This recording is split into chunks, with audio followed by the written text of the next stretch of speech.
pendakian curam, jalan berliku dan cuaca panas. Inilah cabaran sebenar yang ditempuh oleh pelumba profesional dan situasi ini turut dirasai oleh pelumba amatur menerusi domestik by LTDL, menjadikan pengalaman ini bukan sekadar kayuhan biasa dan lebih manis. Ia turut dirasai oleh delegasi ASEAN yang menyertai kumpulan konvoi sempena Petronas LTDL 2025. Perlumbaan amatur domestik by LTDL tahun ini lebih istimewa apabila turut disertai oleh delegasi ASEAN yang dijemput menyertai konvoi ASEAN bersama kumpulan Cavalcade.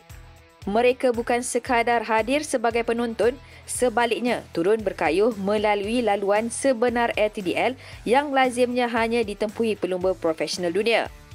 Bagi peserta ASEAN, peluang merasai sendiri cabaran laluan LTDL termasuk pendakian dan selekoh berliku dianggap sebagai pengalaman once in a lifetime yang sukar didapati di negara masing-masing. For me, the route was quite fast, a fast route lah actually.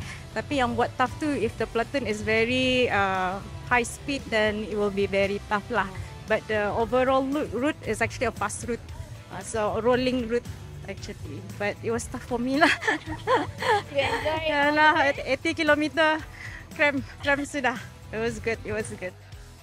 I want to race again here, because I want to experience again the route here in Langkawi. Then, first of all, I'm very grateful to be here in Langkawi to race with this route, and I'm very grateful that they invite Philippines for a Philippine delegate. Yeah, I'm very grateful for the Langkawi. Dengan penyertaan ini, domestik by LTDL bukan sahaja meraihkan semangat sukan berbasikal tetapi turut menjadi jambatan diplomasi sukan yang menghubungkan Malaysia dengan negara-negara jiran. Dalam pada itu, pemenang setiap kategori domestik by LTDL akan merasai pengalaman berkonvoi bersama kumpulan Cavalcade, perarakan kereta berhias yang membawa logo pemenang jersey LTDL dan juga syarikat penaja. Ini bermakna 5 juara kategori, terbuka lelaki, terbuka wanita serta Master A, B dan C akan mendapat peluang eksklusif untuk berada di barisan hadapan, merasai pengalaman bersama dalam konvoi rasmi yang menjadi penyeri setiap kali LTDL diadakan.